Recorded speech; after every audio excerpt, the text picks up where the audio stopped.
This is the TikTok Live recap for Wizard Marketing from March 19th, 2024. Enjoy. The biggest thing right now that I'm running up against is marketing attribution. That keeps being the conversation that we need to have. It keeps being the thing that we need to talk about. We need to accurately build out our marketing attribution, or rather we need to start abandoning our marketing attribution in favor of better metrics that are going to help us really grow our business over time. Any tips on marketing events with meta ads? Absolutely. You need to have an event page and simply create 2 or 3 variable images for that event. And one thing you want to do whenever you run ads, this is something people mess up on. You do want to include a little bit of mystery in the ad. You don't want to give everything away in the ad. And when it comes to the ad itself, the most important part is the image, and then it's a long way down to the title, and then a long way down to the description. So no one's going to really read the description of an ad, so you can put the event information in there if that helps the targeting of Facebook to figure out who it needs to send to. But in general, it's all about the image. So tell them that there's an event, it's a one-time opportunity, maybe show the date and the picture, but keep some mystery in the ad so that when they click on it, there's something to read and consume on the other side. Best site to build an inexpensive website. I really like onepage.io as a builder right now. So what is onepage.io? It's very similar to Wix, Squarespace, all of these builder tools. However, the onepage.io was built by German engineers who wanted to focus on building a website correctly, technically correctly, and make sure that it got full SEO value from that site, but also make it very beautiful and simple to build. It is a wonderful experience building a site over on onepage.io, and I would highly recommend checking it out and try building a site out there. It's relatively inexpensive too. I think $8 to $16, something like that a month. Very cheap. Go check it out. Really like that tool. What can I do? When you don't have conversions, there's an issue with something in the process. Now, the problem is that we can't just outright blame your website for the lack of conversions. It might be somewhere else in the funnel. So what I like to do whenever I'm doing conversion rate optimization is I don't start at the end point. I go all the way back to the beginning, to the acquisition of the visitor, of the person. And that's where I start. So I say, am I getting the right kind of people to my website? And you have to answer that question first. So personal example, we were working with a company, they were doing about 1,000 visits a day, but their conversion rate was extremely low. And they were wondering, why is this happening? What we found was that they had 2 blog posts that were getting a ton of traffic in, but the blog posts were driving traffic from keywords that were not transactionally focused. They were informationally focused. So people were exploring for information, but they weren't ready to buy. So what did we do? We created 2 new blogs that had transactionally focused versions of the best keywords of those original pages. And then we went to the original pages and added those new pages as links in them. We interlinked the pages, and we said that these really good blog pages are going to support the transactionally focused pages. What that does is that tells Google, hey, these pages, these new pages that have the transactionally focused keywords are very valuable because these other pages are referring to them. And so it passes some of the SEO value over, and now those new pages are bringing in transactionally focused keywords and the right kind of people who are ready to convert, and their conversions skyrocketed. So you need to evaluate every step of the funnel. Is it the right people? Is it the right message? Is it the right time? And did I ask for it? Those are a couple of the questions we ask when we're doing CTR analysis. Does having blog in these AI years help a website come in first in Google links? So AI content absolutely can support your website and support your SEO program. There's 3 different ways to look at AI when it comes to SEO. The first is AI only, the second is AI first, and the third is AI assisted. Those are the kind of 3 ways you can build content with AI. AI only is where you ask it for the content and you post it as the AI gives it to you. This is not necessarily the best or the most valuable way to do it, but it is the fastest. The second way is AI first, where you have AI build the version of the content first, and then you use a person to upscale that into a full publishable SEO content. The last way is AI assisted, which is where you leverage the AI throughout the entire process, beginning to end, asking it questions, going back and forth, utilizing it as an editing partner. And while this might sound like this is the best method, my most consistent blog content performance comes from that middle option, the AI first option. AI writes the first draft, humans take it across the line. So that's how you can use AI in your SEO process right now and still get a really good effect from it. How do you feel about the new Google SEO algorithm? So I saw a lot of my sites take a dip when the algorithm went live, but now over a week later, all of my websites have bounced back up, even the ones I was concerned about. I do have 2 that are still lagging on popping back up, but I think they're going to pop back up. So overall, I personally didn't feel the hit from the changes to the algorithm. Over a longer span, did it in that one little section though, for sure. What are the best resources to learn digital marketing besides YouTube? To be honest, I think YouTube is the best place. I don't know that I would recommend too many other things. If you want to learn something really specific, you can definitely go over to Udemy and get training on something very specific. But all in all, general digital marketing, I would say YouTube, or get Alex Hormozy's book, $1 million leads.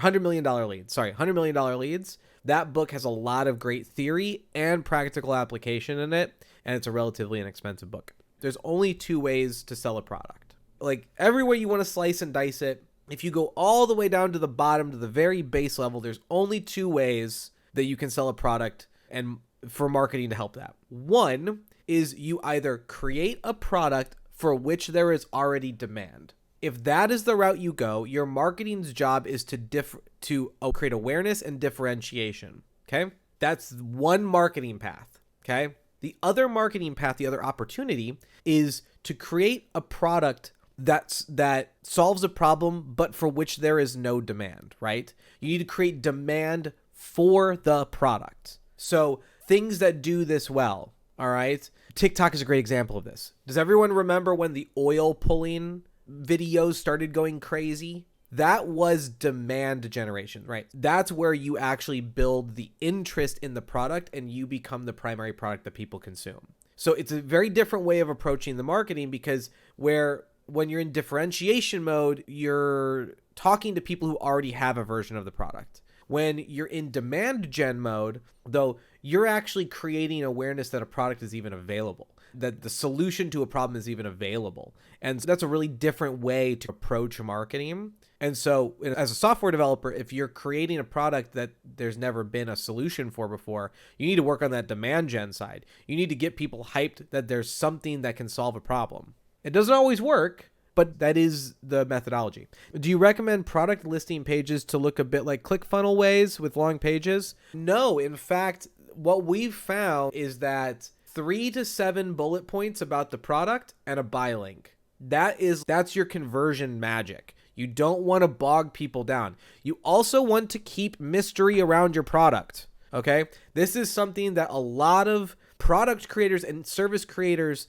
have a really hard time with, because they spend so long making their product, making their service, making their thing. It's their baby. They've worked so hard on it. They know every ounce, every pore, every element. But the problem is that when I understand 100% of your product, I know 100% of whether or not I want it. If I only know 90% of your product, there's a 10% chance I don't understand why it's valuable to me. And that increases my opportunity for sale, because I want to take the chance. People like gambling. There's a reason why people gamble. They enjoy it. They like taking the risk for the big reward. So you don't want to give away every single ounce of information about your product. You want to keep a little bit of mystery in your product or service to create interest. Because if I understand something completely, I lose interest in it. That would be my recommendation. That's why ClickFunnels don't work as well anymore, because we're exiting a info-based decision-making buying process. I know it's a long phrase to say, but we're exiting an era of marketing where people are making decisions based off of information only. All right? This is super important to understand. People are not buying because of information anymore. Before the internet, getting information was hard. So we had to trust that the person who has the most marketing dollars is the most reliable product because people are buying it, and that's my signal. Okay. Then introduce the internet era where I can go and research products and understand them, learn about them, compare and contrast other products, and use that information to make a decision. Reviews were a major part of that marketing life cycle. Now we are transitioning out of an informationally based decision-making process because there is so much saturation. All right. And so now people are stepping back from that information overload, and they're doing three things. They're trusting other people's recommendations. That's influencers and reviews. Okay. They're trusting internal social signals, reliability and trustability. Okay. If your website looks janky and bad, you lose trust points. So people won't engage with your product. Okay. And the third thing that they're relying on is time to information. Okay. They want to consume and make the decision as quickly as possible. Compartmentalizing large information blocks down to small consumable bulletable lists is the play. People will trust you more when you truncate information and spoon feed it to them. This is why video is so good, because I can do, here's the 5 reasons why you need SEO today. Bam, 5 things, and now I know. So we need to start getting out of our heads that giving people more information is a good thing in the buying process. We need to retract that and build trust. Trust, when you have a friend and you're recommending a product to them, how do you do it?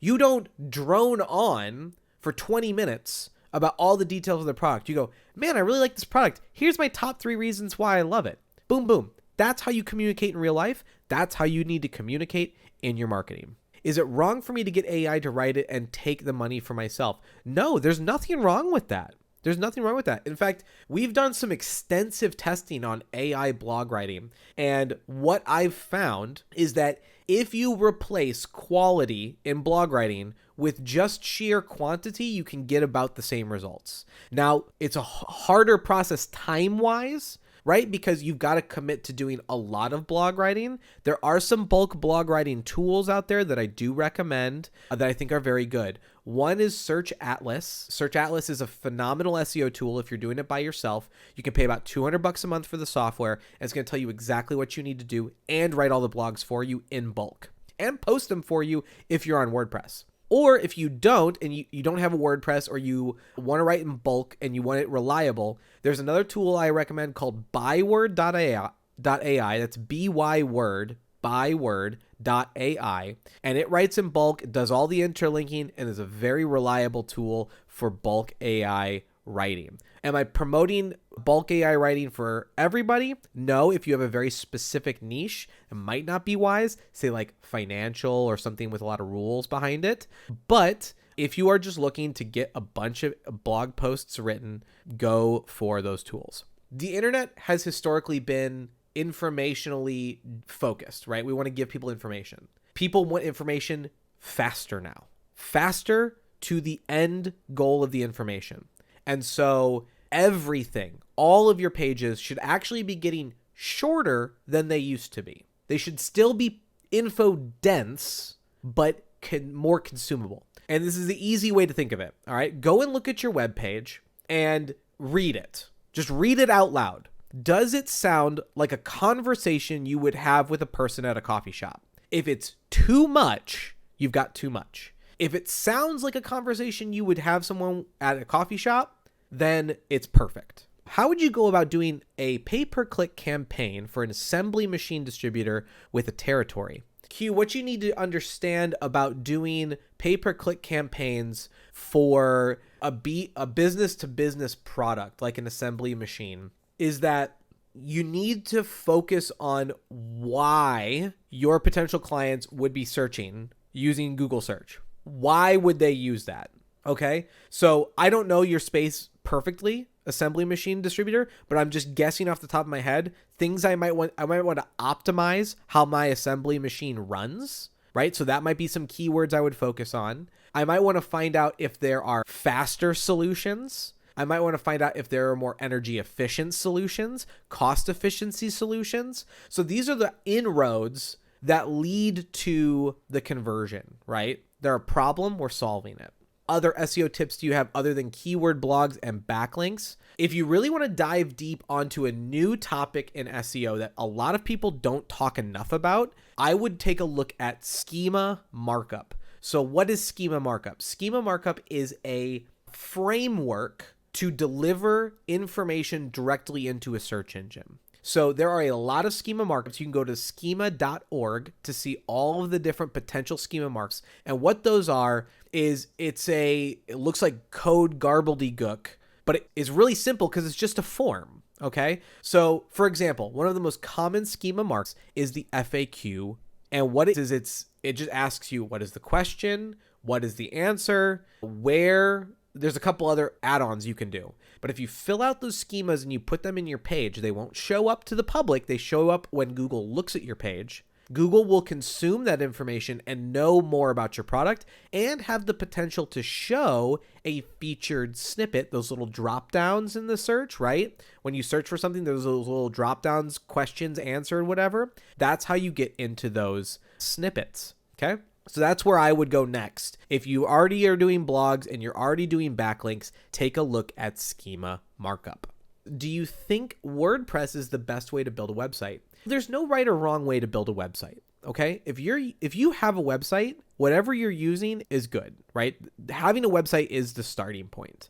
But the reason why I like WordPress a lot is because it's so flexible as a website building system. If you go, oh my goodness, I need my website now to do XYZ, have members, collect donations, whatever it might be, it's very easy to expand WordPress's functionality to do that. It's a lot harder on trapped systems like Squarespace or Showit or Wix, some of these other builders. The other builders are really good if you have a fairly static website that doesn't need a lot of frills or thrills. That's why I like WordPress. And over 45% of the internet is WordPress websites. So it's a very reliable system. The best practice for internal linking is to understand that your site has a structure hierarchy. Okay. What is structure hierarchy? Your homepage is your level 0 hierarchy. Okay. That's your most important page. Every other page on your website supports your homepage. We call those tier 1 or level 1 pages. Okay. This is your service pages, your portfolio, your contact us, your blog, your main blog page. Okay. Then every page below that supports the page above it. Okay. So when you do internal linking, you are telling the system what pages support what pages. So for example, if I write a blog about, I don't know, SEO workflow, okay, how to do SEO. Inside of that blog, I'm going to add a link to my SEO service page because it's providing information in detail that supports my SEO service page. So anytime you can connect two pages on your site in a one direction way, right? You don't want to really cross-link too much. You want to have everything flow in one direction, which is really organic if you're adding new pages to your site to just look at the existing pages and support them with internal linking. I have a roofing client that wants to run Google ads with a $40 a day budget. Any suggestions? Yeah, I would pick 3 to 5 transactionally focused keywords to run that ad on. So what are transactionally focused? That means that the search implies that the person who is searching is ready to buy. Okay. So with a roofing client, I also have a roofing client, so I can speak directly to this. Rather than focus on roofing company as your search, which is actually still a really good keyword that's transactionally focused, but hire a roofing company or get a roofing quote are much more specific to a transaction, right? That person is ready to buy. They're ready. Fix my roof is a great one too, right? Because it implies they're ready. And so that's a higher or a quicker transaction rate. Now, providing general information is great too, but when you're running ads, you're looking for that conversion value. You want to provide the shortest route to conversion. And so focusing on those keywords that imply they're ready to buy makes that shorter transaction process happen. Where can I learn how to get better at AI prompting? I use ChatGPT, but would like to know more. Okay, so I'm going to give you 2 tips here. Okay. First of all, there are dozens and dozens and dozens of blog posts out there about prompts because there's no right or wrong way to do prompts. One good way to think about prompts, though, is to structure them as instructions. So think of it this way. Instead of thinking that I'm asking an AI engine for an answer, imagine you're asking an intern, somebody who knows very little, who is very uneducated, to do something. What would you create for the instructions for that type of person? Is your basis for how you prompt good AI prompts, okay? You need to be specific and detailed in what you're expecting them to return with, because an intern isn't going to know how to return the information in a good way. So you have to be more detailed with them. Treat your AI tool the same way. Here's my second tip. ChatGPT has gotten worse at responses over the last 8 months. I have watched the decline of ChatGPT in real time, and it's frustrating because it used to be much better. What I'm seeing is that there are some other tools that are better than ChatGPT. For example, Gemini, which is Google's AI, is a little bit better than ChatGPT, and it integrates great with all of your Google infrastructure things like Sheets and Docs and stuff. But the one that we're using internally at Wizard Marketing is called Claude, Claude, Claude.ai. And I am really loving the responses from it. It is maybe it's not as fast, but the responses are generally better. They appear more thought out, and they have a higher retention. So if you have multiple entries in your conversation with the AI, it remembers previous steps far more efficiently than ChatGPT. We have actually canceled our ChatGPT Pro licenses and moved all over to Claude internally at the Wizard. My wife and I have a boutique that sells dresses. How to run ads for social media on a low budget. Okay, Nate, here's your answer. Stop trying to run ads, okay? Instead, focus on your organic social media production. Create organic posts.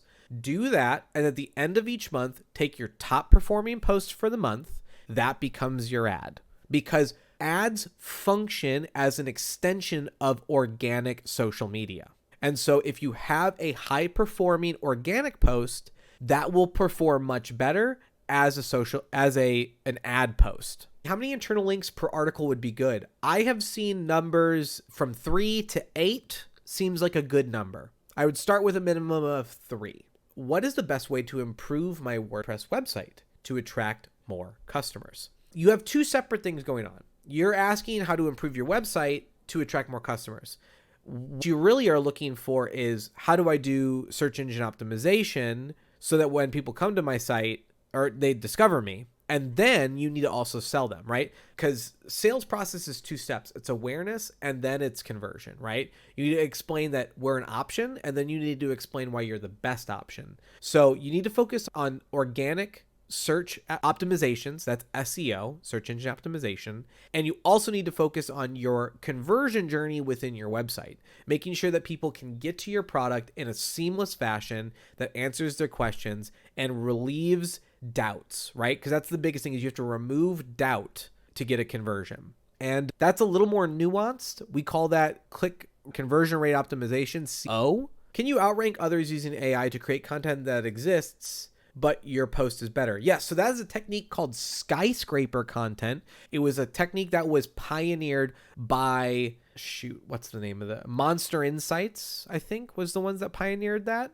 And the idea is that you just look at the top performing post for a search, and you just make your content slightly better and slightly more relevant. You can absolutely use AI to do that. Search Atlas, their AI tool, does do this as part of its process. If you're a super new brand, you have to create awareness. Highest awareness channels right now are TikTok, YouTube, Instagram, Snapchat, all social media stuff. That's how you build awareness. Also SEO, but that's a much slower game. Paid ads is the fastest way to create awareness. So my ultimate strategy for new brands is some ads, some SEO, some social media and you pick one platform to focus on. And that just depends on what your offering is to figure out which channel, which platform is the most effective for you to focus on first. If you were given $3K to invest in your e-commerce shop, what digital marketing channels would you use? So again, e-commerce, you're probably selling to direct to consumer. So you want to focus on awareness because that's your biggest problem. So what I would do is go look at your biggest competitors, find out what platforms they're leveraging the most. Right now, $3K or I would probably take $1,000 and make amazing social media content for Instagram, and then take the other $2K and run ads based off of those social media posts. That's where I would probably start. What builders do you recommend? Okay, here you go. This is great. I love this recommendation. All right. If you're e-commerce, Shopify. Great entry point, has tons of tools. It's effectively the WordPress of e-commerce, and it works. It works out of the box. It's great. If you are a small local business with information that isn't changing very often on your website and you don't need a ton of features, onepage.io is a very simple builder. Anyone can use it, but it makes very beautiful, clean websites that are highly SEO optimized. And then if you just need flexibility in your business, or you're going to have a lot more service pages, you want to build landing pages, things like that, WordPress is going to be your baby because it has ultimate flexibility. To me right now, big AI business ideas would be taking an idea or a concept and creating platform-specific posting outputs for every platform. So if I wanted to write an article on, say, Google Business Profile, I could punch that into the system and it would kick me out a LinkedIn built structured article, a tweet, one structured for Instagram, one structured for Facebook, one structured for Snapchat, something that really spreads the gambit and understands that each platform has its own style of content and respects that. That's probably where I would start as an AI business idea. So I do have to go, but I really appreciate you being here with me, hanging out with me, going through all of this. You are my blessing, not the other way around. I just want to keep giving you as much value as possible. If you want to keep the value going, a couple of places, fullvelocitymarketing.com, free marketing community, jump in there, jump in the Discord, chat with me anytime. Or if you want to work with me, go into my bio, hop on my calendar. Let's talk about how I can help you. You're awesome. Have a wonderful, blessed rest of your day. And as I always say in marketing, best of luck.